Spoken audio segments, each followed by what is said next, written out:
네, 하나님 말씀 보도록 하겠습니다. 전도서 4장 13절부터 16절까지의 말씀입니다. 전도서 4장 13절부터 16절까지의 말씀, 저와 여러분이 한 절씩 교독하고 마지막 절은 합독하도록 하겠습니다. 전도서 4장 13절부터 16절까지의 말씀입니다. 교독합니다. 가난하여도 지혜로운 젊은이가 늙고 둔하여 경고를 더 받을 줄 모르는 왕보다 나으니, 그는 자기의 나라에서 가난하게 태어났을지라도 감옥에서 나와 왕이 되었음이니라. 내가 본즉 해 아래에서 다니는 인생들이 왕의 다음 자리에 있다가 왕을 대신하여 일어난 젊은이와 함께 있고, 그의 치리를 받는 모든 백성들이 무수하였을지라도 후에 오는 자들은 그를 기뻐하지 아니하리니 이것도 헛되어 바람을 잡는 것이로다. 아멘. 네, 오늘은 전도서 4장 13절부터 16절까지의 말씀을 가지고 화무 11홍이라고 하는 제목으로 하나님 말씀 증거하도록 하겠습니다. 이 화무 11홍이 무슨 뜻이냐 이렇게 물으시는 분도 계시겠지만 한자가 되게 쉽습니다. 꽃하자에다가 없을무, 그리고 십십자의 날일, 그리고 붉을 홍자입니다. 이 뜻 풀었으면 뭐냐면 열흘 동안 붉은 꽃은 없다, 이런 뜻이에요. 뭐냐면 어떤 권력이나 재물이나 이 땅의 것들이 영원하지 못함을 이야기하는 이게 그 한자 성어입니다. 아까 우리 그 무슨 얘기하다가 우리 그 미와 지혜를 겸비한, 미와 지를 겸비한 여자가 없다 뭐 이런 얘기 하는데, 갑자기 우리 그 진선자매가 자기 있대요, 자기. 예. 그걸 보면서 20대도 아니고 40대가 아직도 자기에게 미가 있다라고 생각하는 게, 젊었을 때는 뭐 그럴 수 있죠. 전 이게 안타깝다, 기도를 해줘야겠다는 생각이 좀 들었거든요. 이 땅에 뭐 우리가 아무리 이렇게 예뻐 보이고 젊어 보이고 똑똑해 보여도 이게 안 돼요. 우리 승고사님도 그런 얘기 하시더라고요. 요새 자꾸 이렇게 깜빡깜빡 잊어버린대요. 그래서 저도 예전에 그랬거든요. 제가 책을 읽으면 책의 어느 페이지에서 뭘 읽었는지를 기억을 해갖고 이거 어디서 읽은 거야? 그러면 어느 책에 그 어느 부분에 가면은 그 얘기가 어느 위치에 있어라고 얘기를 해줄 수 있었던 사람인데요. 요새는 이거 어디서 읽은지 기억이 안 나요. 누가 뭘 물어보면 기억이 안 난다 그랬더니 우리 승공사님이 그 정도로는 자기한테 비빌 수 없다라고 하시면서 뭘 잊어버리는지를 얘기해주는데, 혜영이를 안 잊어버리기를 소망합니다. 그러면 이제 큰일 나죠. 그러면 우리 이 땅에는요 영원한 거 없어요. 영원한 거 없는데 요새 이 땅을 사는 사람들을 보면요 땅이 영원할 거라고 믿으며 살아가는 사람 같아요. 제가 보면은 영원한 거 본 적 없어요. 저는 미와 지를 겸비한 여자는 딱 한 명, 서근영 외에는 아는 사람이 없습니다. 제가 아까 낮에 안 좋은 말 많이 해갖고 해줘야 집에 들어갑니다. 양해해 주시고. 이게 우리 안에서 영원한 건 없는데 이 땅을 사는 사람들을 보면요 지금 이 순간이 영원할 것처럼 살더라는 거예요. 여러분 요새 그 정치, 나라가 혼란스럽지 않습니까? 여러분 보시면요 정말 그냥 이런 거거든요. 정권을 잡아도 우리나라 지금 현재 법 체계로는 5년입니다. 5년. 여러분 그 5년 뒤에 무수하게 권력을 누리던 사람들이 다 나가 떨어지는 거 우리 수없이 많이 봐왔고요. 앞으로 이 정권이 안 그럴까요? 다음 정권은 정의로울까요? 여러분 아예 기대를 하지 마십시오. 여러분이 어떤 정권을 지지하든 뭐 새로운 신당이 만들어지고 새로운 인물이 등장하고 여러분 다 구태의연해지고요. 다 모든 것이 똑같이 돌아갈 수밖에 없는 일들이 벌어지더라는 거예요. 여러분 저는 전도사 때 목사님도 욕 되게 많이 했거든요. 왜냐하면 제가 볼 때 복음적이지 않은 것 같았어요. 신앙적이지 않은 것 같았고요. 정말로 사꾼 아니야? 막 이런 생각이 들 정도로 비판적이었기 때문에 항상 비판하고 하나 잘못됐다고 얘기했습니다. 여러분 그때요 모여서 저랑 같이 욕하던 전도사들이 만약에 그때 분위기면요 그 현장 나갔으면 한국교회 뒤집었어야 돼요. 근데 지금 제가 이제 표현한 거 이해하세요? 저를 포함한 그 인간들이 지금 목회를 하고 있는데 한국교회 더 어려졌어요. 담임이 되는데 뭐예요? 다 변질된 거예요. 여러분 이 땅에 자기가 가지고 있는 생각과 마음이 영원할 거라고 믿고 자기가 갖고 있는 생각과 마음이 불변의 오름이라고 믿으시는 분들 회개하셔야 됩니다. 오늘 성경이 뭐라고 얘기하냐면 이렇게 얘기해요. 가난하여도 지혜로운 젊은이가 늙고 둔하여 경고를 더 받을 줄 모르는 왕보다 나으니 라고 얘기했어요. 여러분 이 땅에서 왕 그러면 어쨌든 자기의 나라에서 넘버원 아니야, 넘버원.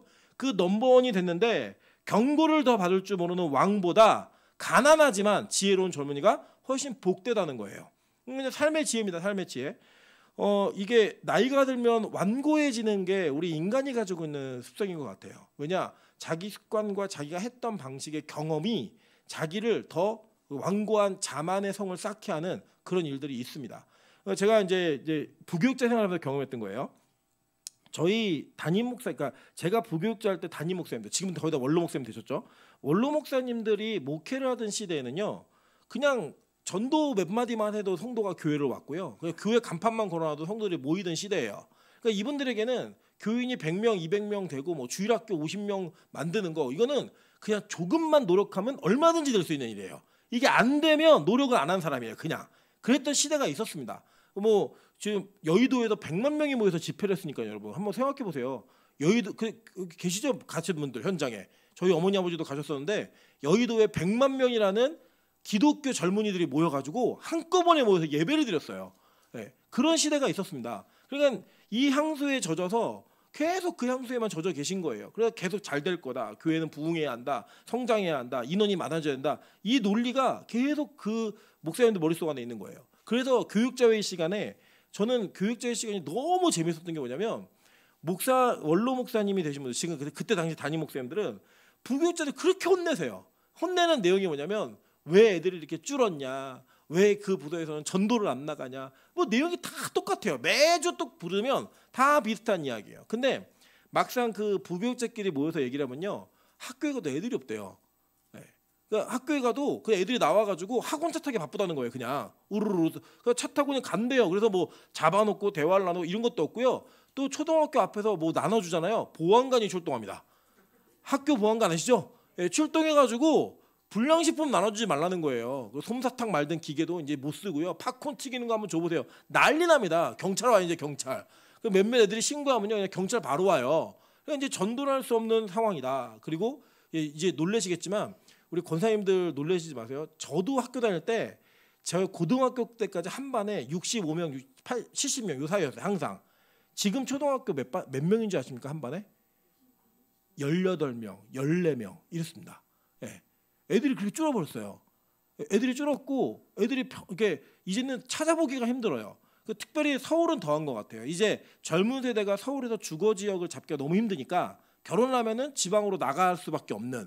그래서 사실 이제 저희 광주만 가더라도 경기도 광주만 가더라도 애들이 많아요, 되게. 근데 서울에 이렇게 있으면 지난번에 엘리베이터 탔는데 어느 할머니께서 찬이를 보시더니 아유 애기 구경 오랜만에 한다 이러더라고요.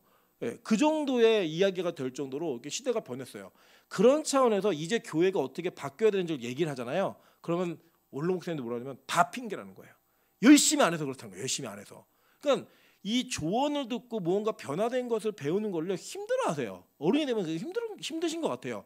저는 제가 들었던 이야기 중에 아주 긍정적인 내용 하나가 뭐냐면 우리 박매양 권사님이 이 모욕과 수치를 굉장히 잘 견디시는 분이에요.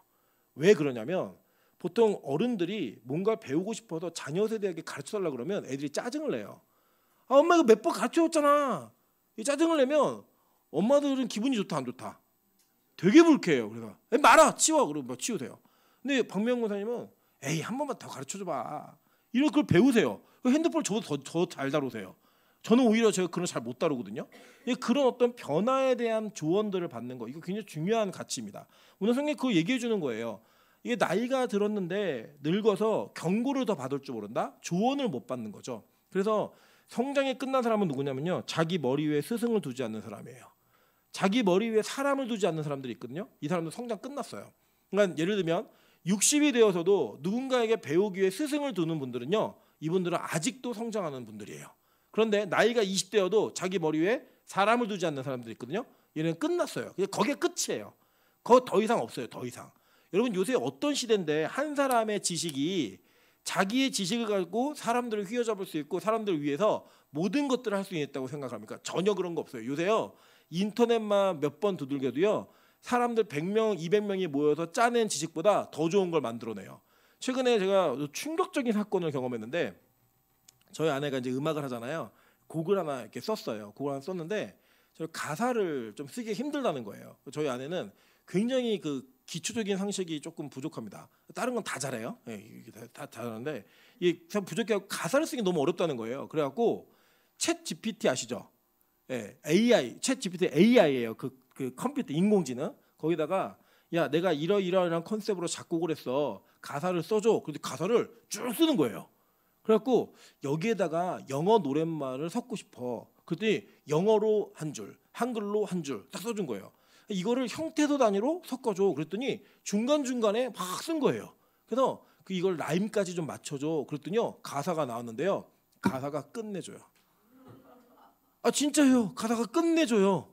그래서 제가 그랬어요. 그냥 이걸로 하라고. 그 챗 GPT가 이제는 작곡과 작사를 할 수 있는 거예요. 여러분 지금 옛날에는요 노하우가 중요했잖아요. 내가 아는 게 어떻게 하는 건가 이게 중요했는데 지금은 노웨어리 중요합니다. 내가 어디 있는지를 아는 게 훨씬 중요해요. 앞으로 마찬가지예요. 지금 현재 중국어, 일본어 이게요 구글에서 개발이 돼가지고 동시 통역이 가능한 AI가 이제 곧 나옵니다. 어떻게 번역을 하냐면 옛날엔 직역했잖아요. 단어 I am a boy가 나는 소년입니다. 이게 직역을 했단 말이에요. 그래서 긴 문장이나 여러 문장이 섞여 있으면 중간중간에 어색한 문장이 있었어요. 근데 이제는 너무 많은 데이터베이스가 모여가지고요 그냥 통째로 번역을 해버려요. 그래서 뉘앙스까지 살려가지고 그 영어 공부 못하신 분들 있죠? 낙심하지 마세요. 3년 이내에 그냥 이게 통역기 하나 차고 다니면 다 즉석에서 다 들을 수 있고 다 말할 수 있어요. 저는 해야 돼요 영어 공부. 왜냐면 한국어 발음이 안 좋아가지고 기가 못 알아들 것 같아요. 근데 그런 어떤 장애는 조금 아직 남아있지만 시대가 계속 변해요. 여러분 이 변하는 시대 속에서 조언을 듣지 않는다, 누군가의 경고를 듣지 않는다. 이거는요 미련한 자이고요 늙고 둔하여라고 하는 이 단어, 이 히브리어로는 이게 캐실이라는 단어인데 살쪘다라는 단어예요. 비둔하다, 예, 움직일 수 없는 비둔함, 이걸 표현하는 단어예요. 경고를 더 받을 줄 모르는 왕보다 나으니라고 얘기합니다. 이게 뭐냐면 이게 젊은 지혜로운 젊은이라고 하는 이 옐레드라는 단어는 10대에서 40대 정도의 나이를 일컫는 단어이거든요. 그때까지는 젊은이라는 거예요. 그 이후에 누군가의 사람을 소리를 들을 수 있고 말을 들을 수 있는 은혜가 있길 소망합니다. 제가 이제 어떤 대형교회 목사님의 설교를 잠깐 짤막하게 들었는데 제가 그분을 별로 좋아하진 않아요. 근데 그분의 태도에는 엄청 좋은 점이 있으시더라고요. 어떤 얘기를 들었냐면 그 교회에서 자체적으로 신학생들에게 장학금을 줬다는 거예요. 그래서 얘네들을 모아놓고 이제 하고 싶은 말 있으면 해라 그랬더니 막 교회를 비판하는 얘기들을 하더라는 거예요. 그러니까 이제 이 목사님 입장에서는 장학금을 줘놓고 나쁜 얘기 들으니까 좋은 일하고 뺨 맞은 기분이 들어갖고 집에 돌아왔는데 너무 불쾌하고 막 화가 치밀어 오르고 다시 뺏을까 막 별별 생각 다 드시더래요. 그런데 그 다음 날 그 중에 가장 비판적이었던 전도사님을 부른 거예요. 당회장실로 불러서 앉아. 탁 앉더래요. 그래서 어제 했던 얘기 그대로 다시 해봐. 얘기하니까 상대가 얼마나 무섭겠어요. 그렇게 얘기하면 그리고 뭐라고 하냐면 내가 한마디도 대꾸하지 않고 다 받아 적을게. 그러면서 그 사람이 말하는 내용, 그 전도사가 말하는 내용을 다 노트에 적었다는 거예요. 적어놓고 보니까 틀린 말이 없더라는 거예요. 그래서 교회가 이런 방향으로 가야겠구나, 이렇게 변화돼야겠구나 라는 것들을 결정했다는 거예요. 제가 그 얘기 들으면서 내가 나중에 60대 70대 목사가 되었을 때 저렇게 할 수 있을까? 60대 70대가 되었을 때 젊은 20, 30대가 이야기하는 그 젊은이들의 목소리를 들으면서 나를 바꿔야겠구나라고 할 수 있을까? 저는 자신이 없더라고요. 그래서 저는 일찍 은퇴하는 게 소원이에요. 그렇게 병들고 늙고 살찌기 전에 이렇게 빨리 은퇴하는 게 나에겐 복일 수 있겠다, 이런 생각이 들더라고요. 그럼 우리가 이 땅을 살아가면서요 이러한 인간의 가지고 있는 지혜 속에서도 나이가 들어서 경고를 받을 줄 모르는 사람들을 경고하고 있는 이 내용을 귀담아 들으셔야 됩니다. 왕이어도 아무런 쓸모 없다는 거예요. 오히려 누가 낫다는 거예요? 아무것도 가진 거 없고 이런 거 없지만 이 지혜로운 젊은이가 훨씬 더 낫다라고 이야기하는 겁니다. 그래서 자꾸 배우셔야 돼요. 들으셔야 돼요. 누가 나를 지적하면 기분 나빠하지 마시고 그 이야기를 통해서 내가 배우고 고쳐야 될 게 무엇인가, 이것을 경험하시고 이것을 결단하시는 게 정말 지혜로운 사람이라고 오늘 성경은 얘기하는 겁니다. 그러면서 이 이야기예요. 14절 보면요, 그는 자기 나라에서 가난하게 태어났을지라도 감옥에서 나와 왕이 되었음이라라고 얘기하는데, 이거는 이제 누굴 얘기하는 거냐, 이제 많은 학자들의 의견이 분분한데 저는 솔로몬 얘기라고 확신해요. 왜 확신하냐면 한번 잘 생각해 보세요. 솔로몬이 가난하게 태어났을까요? 부자로 태어났을까요? 부자로 태어났겠죠. 재정적으로는. 우리는 부자 그러면 보통 재정적인 걸 얘기하잖아요. 근데 고대에서는요 부자라고 하는 그 가치는 재정뿐만이 아니라 명예가 훨씬 더 중요했어요. 제가 몇 번 말씀드리겠어요. 신구약 시대를 통틀어서 가장 중요한 인생의 가치가 무엇이냐라고 얘기하면 명예예요. 명예 제일 중요한데 솔로몬은 가난하게 태어나서 부자로 태어났어요. 다시 여쭤볼게요. 가난하게 태어났어요. 왜 가난하게 태어났죠? 불륜으로 그러니까 자기 아버지는 다윗이에요. 어머니는 밧세바인데 아버지하고 어머니의 결혼이 그렇게 깔끔하고 합법적이지 않았단 말이에요. 심지어는 마태복음을 보시면 예수님의 족보에도 쭉 올 때 유일하게 그 집안의 여자가 아닌 사람이 기록되는 게 그게 누구예요?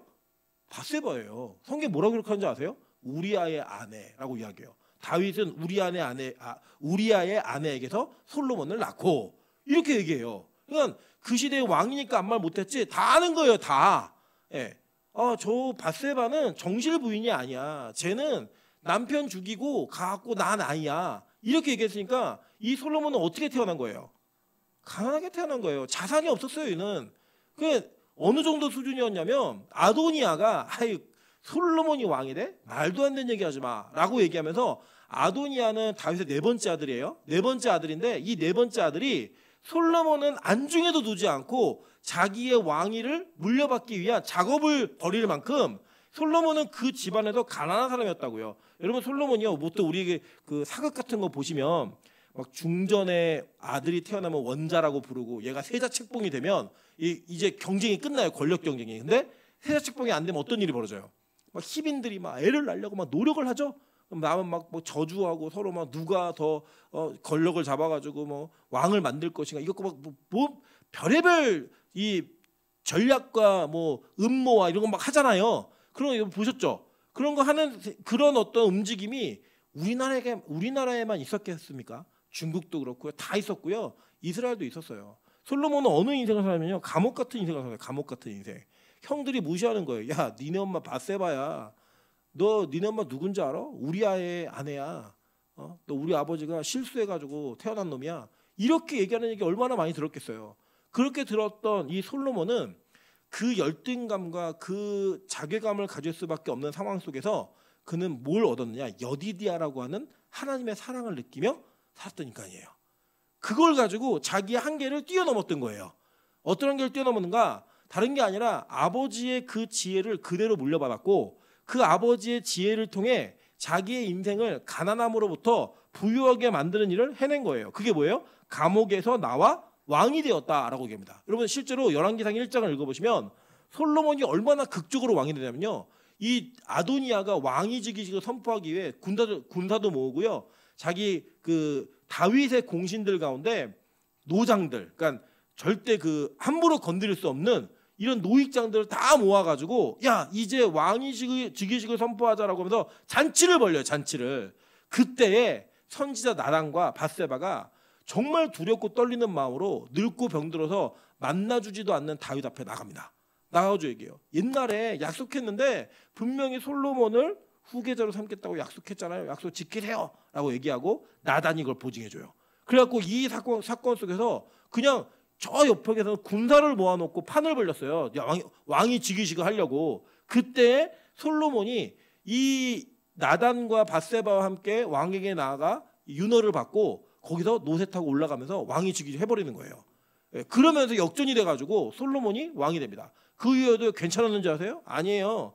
아도니아가 그때 당시에 도망가가지고 목숨을 부지하거든요. 근데 그 다음번에는 어떻게 하냐면 이제 다윗이 마지막에 죽기 직전에 안고 자던 그 잠자리는 같이 안 했고 너무 몸이 추워서 안고 자던 아비삭이라는 여인을 자기 아내로 달라고 이야기합니다. 그건 무슨 의미냐면 아버지의 것을 내가 갖겠다는 뜻이에요. 그러면 뭐예요? 왕위를 갖겠다는 거죠. 그거를요 누구한테 말하냐면 이 아도니아가 밧세바한테 가가지고 얘기했어요. 그러니까 밧세바가 그렇게 하라고 얘기해요. 그러니까 이게 뭐냐면 이 밧세바도 예쁘긴 했지만 머리는 그 좋은 여자는 아니었던 것 같아요. 그거를 갖다가 막 기분 좋아갖고 솔로몬한테 이렇게 하라 했다고 얘기하니까 솔로몬이 엄청 화를 내면서 어머니 그게 무슨 뜻인 줄 아냐고. 그거는 왕위를 달라는 이야기라고. 왕 가져가면 되겠네요. 이래갖고 열받아갖고 오늘 이 아도니아는 반드시 죽는다 얘기합니다. 그래갖고 아도니아 도망가갖고 재단 뿌려잡고 살려주세요 하는데 그걸 끌어내 죽여버려요. 그러니까 그런 과정들을 겪으면서 권력이 안정되지 않고 괜히 힘들었단 말이에요. 그러니까 하루하루가 감옥 같았고 하루하루가 너무 힘들었던 거예요. 너무 힘들어가지고 그런 상황 속에서도 남들의 조언도 받고 계속 자기를 발전시키면서 뭐가 됐어요? 왕이 됐대요. 왕이. 보니까 보세요. 근데 그렇게 왕이 된 사람이 뭐라고 얘기하면 보세요. 15절. 내가 본즉 해 아래에서 다니는 인생들이 왕의 다음 자리에 있다가 왕을 대신하여 일어나는 젊은이와 함께 있고 이렇게 얘기했어요. 그죠? 그러니까 다윗의 정말 충신이었던 모든 자들이 몇몇을 제외하고는 다 솔로몬을 보필했다고요. 보필했는데 그 뒤에 볼게요. 그의 치리를 받는 모든 백성들이 무수하였을지라도 이렇게 얘기합니다. 실제로 백성들도요 솔로몬을 나중에 솔로몬의 지혜가 얼마나 뛰어난지를 알고 그를 인정해요. 여러분 그 유명한 사건 아시죠?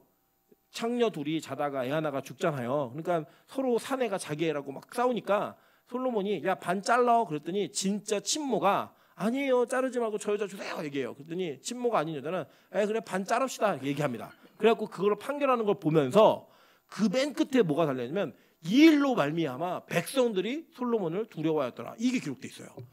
그 이야기의 목적은 솔로몬이 지혜로운 사람이야 이걸 얘기하자는 게 아니고 그 솔로몬의 판결의 지혜로움으로 인해 얼마나 많은 장악력을 가졌고 백성들이 그를 인정했는가를 설명해주는 사건이었던 거예요. 그 사건이 있었어요. 그래서 무수한 자들이 솔로몬을 따랐고 이스라엘 전체 역사 중에 가장 전성기는 솔로몬 시대예요. 그 솔로몬 시대가 누려졌거든요. 그런데 뒤에 보세요. 무수하였을지라도 후에 오는 자들은 그를 기뻐하지 아니하리니 이것도 헛되어 바람을 잡는 것이로다 얘기합니다. 그러니까 결국 그렇게 했지만 후에 오는 자들 그 뒷세대들은 자기를 모르더라는 거예요. 자기를 인정하지 않더라는 거예요. 그리고 이 권력이 아무리 솔로몬이 얼마나 지혜로운 사람이었어요. 뭐 잠언 쓰고 시편 쓰고 뭐 여러 가지 다 썼잖아요. 그 썼던 모든 것들을 쓰면서도 얼마나 지혜가 유명했는지 이 스바에 있는 여왕이 솔로몬을 구경하러 올 정도의 그런 명성이 있었다고요. 그랬던 솔로몬이 시대가 지나서 자기가 무슨 얘기하는 거예요? 늙고 둔한 왕이 되었다고 자기 고백을 하는 거예요. 여기서 맨 앞에 한 고백이 자기도 해보니까 내가 늙어보니까 해 아래 다 헛돼. 뭐 날 따르고 뭐 충성하고 뭐 이랬던 모든 사람들도 다 헛되고 내 시대가 지나니까 옛날처럼 그렇게 안 돼라고 얘기하는 거예요. 그래서 제가 가끔씩 목회를 빨리 은퇴하고 싶으나 이 얘기는 게을러서 이거 하기 싫어요 힘들어요 이게 아니고요. 저는 박수 받을 때 은퇴하고 싶어요. 네, 박수 받을 때. 은퇴가 박수 받지 못하는 제가 보면 목사님들 가운데 정말로 열심히 목회하셔서 이뤄놓으신 업적으로 보면 너무나 칭찬받고 박수받을 만한 일이 많으신 분들이 마지막 은퇴 마무리를 잘 못하셔가지고 정말 나락으로 떨어지는 모습을 제가 여러 번 봤거든요. 진짜 그 여러 번 봤는데 저 그런 인생이 되지 않도록 저는 기도하고 노력합니다. 왜 이거를 어떻게 알 수 있냐면요. 헛되어 바람 잡는 것임을 알면 그렇게 하지 않을 수 있다는 거예요. 헛되어 바람 잡는 일이다. 이 모든 것들이 그걸 알면 절대로 그거에 연연하지 않고 바람 잡으려고 노력하지 않을 수 있다는 거예요. 여러분 해 아래의 권력은요 정말 거짓말이 아니라 다 화무 11홍이에요. 해 아래의 자산은요 정말 화무 11홍이에요. 옛날 부자가 지금도 부자예요? 아니에요. 지금 부자가 내년에도 부자고 내후년에도 부자일까요? 절대 그럴 수 없어요. 시대는 바뀌고 변합니다. 그 변하는 과정 속에서 우리는 이 땅의 것이 얼마나 바람잡는 것까지 헛된 것인가를 고백을 하고 진짜 해 위에 있는 하늘의 권력을 잡아야 되는 거예요. 여러분 하늘의 권력이 어떤 권력이에요? 예수 그리스도가 재림하시면 모든 권세와 모든 능력과 모든 왕들이 그 앞에 무릎을 꿇고 보복하게 되어 있어요. 이 권력은 화무 11홍이 아니에요. 이 권력은 영원한 권력이고요. 이 권력은 시간과 공간의 제약을 받지 않는 하늘의 권세예요. 그거 붙드는 거예요. 여러분 그리스도인들은 그거 붙들고 사는 존재들입니다. 그래서 여러분 이 땅에서 막 줄 서고 정치하고 뭐 이런 거 하지 마세요. 저희 아내도 이제 학교를 다니고 있지만 학교가 정말 이렇게 좋은 곳이잖아요. 좋은 곳인데 그 안에도 그 안에서도 누구 줄에 섰는가, 누구 줄에 서야 되는가 이런 눈치 게임 이런 거 정말 많거든요. 제가 절대 하지 말라 그랬어요. 어떤 것도 하지 말고 하나님 줄에만 서라. 영원한 나라의 권력의 줄에만 서야죠. 여러분 이 땅에서 잠깐 내가 이 사람 붙들고 이 사람 뒤에 서면 잘 될 것 같으시죠? 해보세요. 그런 일 그렇게 서면요 아무것도 되잖아요. 아무것도. 저희 아내는 믿음 때문에 그런 게 아니고 저희는 개념이 없어갖고 예전에 어느 교수님이 자기 줄에 서라 그러는데 안 섰어요. 그 줄에. 그래갖고 그 줄에 안 서는 바람에 강의를 한 학기만 하고 쫓겨났습니다. 쫓겨났는데요. 그 교수님이 나중에 안 좋은 일로 이게 낙오가 되면서 다시 들어갈 수 있는 기회가 생긴 거예요. 그래서 다시 들어가게 된 거예요.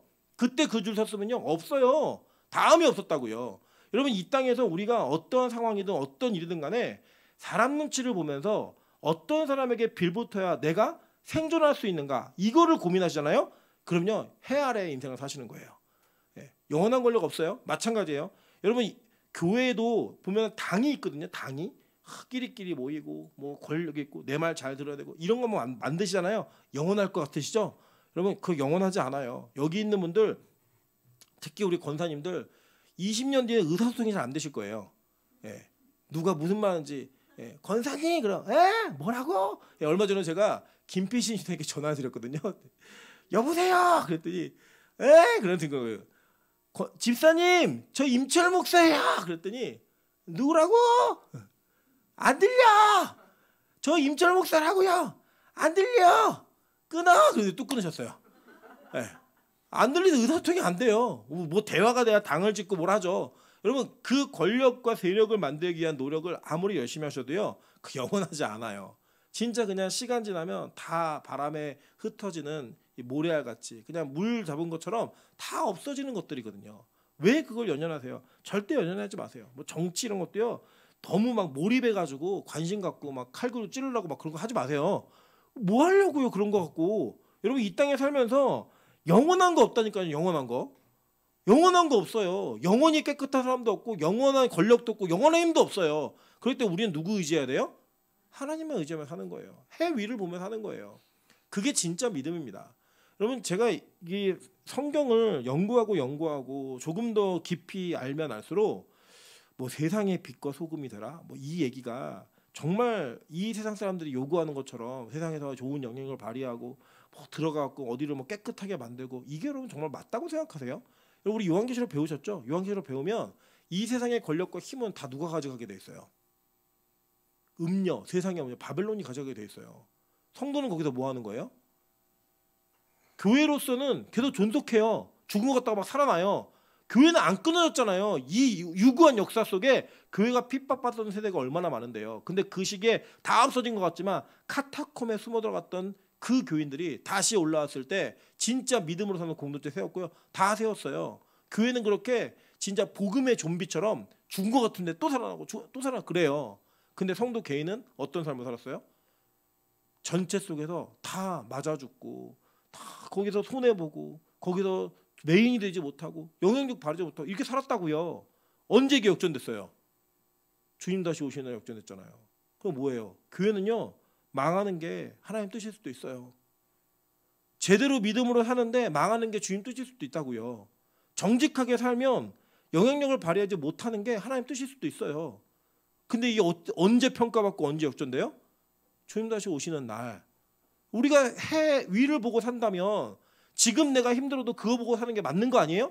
근데 우리는 안 그렇잖아요. 우리는 여전히 기도하면 이 땅에서 잘 돼야 되고 이 땅에서 권력을 잡아야 되고 힘이 있는 사람이 돼야 되고 이게 여러분이 가진 목적 아니에요? 기도하면서?